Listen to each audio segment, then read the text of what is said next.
we're living now in with a government, and I fear both sides of the aisle on this, that they don't actually work for the people. There's no fear of the people anymore. There's no fear at all.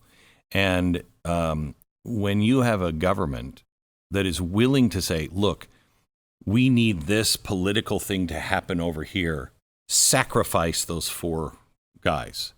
Right. People don't understand, guys, if they do that to them, then that's already demonstrating it doesn't matter. If you get in their way, or you can be used as a pawn or a sacrifice or anything else, you're not viewed as the all-important citizen with rights.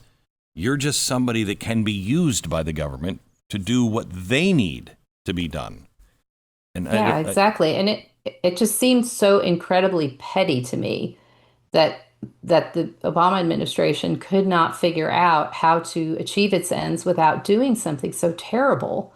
And something else that came up when I was doing this investigation, because I was talking to Justice for Warriors and a lot of veterans groups to try to mobilize them, was the number of cases like this in the veteran community, where, for example, there was a guy who was accused and may put on the sexual offender registry because somebody was intent on showing that the Pentagon was doing something about sexual harassment and sexual assaults in the military. And the case was just idiotic. But there were so many like that where they weren't doing the work of investigating and protecting people and making things better. It was like a show, like, okay, here's this case. I can show you. I did something about sexual harassment. I did something about us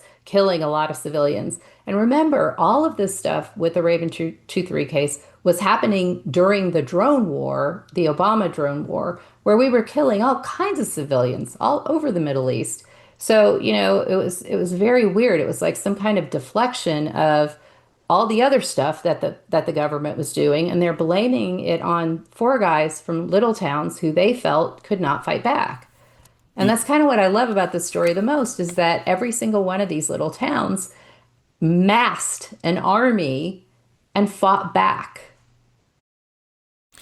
You write, thanks to WikiLeaks, we know that behind the scenes, Secretary of State Hillary Clinton, Vice President Joe Biden, Attorney General Eric Holder pushed for convictions because of political pressure from a corrupt Iraqi government that they wanted to make appear legitimate.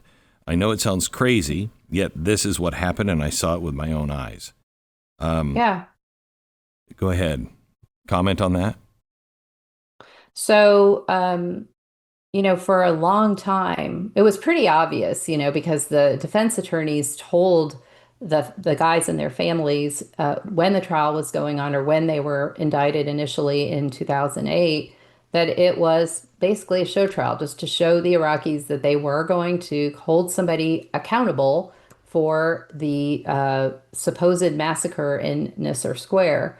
And they felt, they put on a very, very small number of witnesses because, as one of them told me, we didn't think they didn't have any evidence. So we just thought we were going to go through the motions and the jury would eventually vote to acquit them.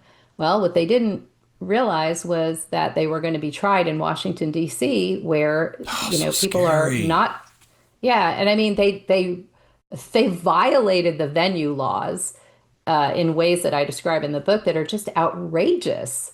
And the National Association of Criminal Defense Lawyers wrote an amicus brief on their behalf saying, if the government is allowed to shop venue anywhere they want, there is just absolutely no guarantee of due process.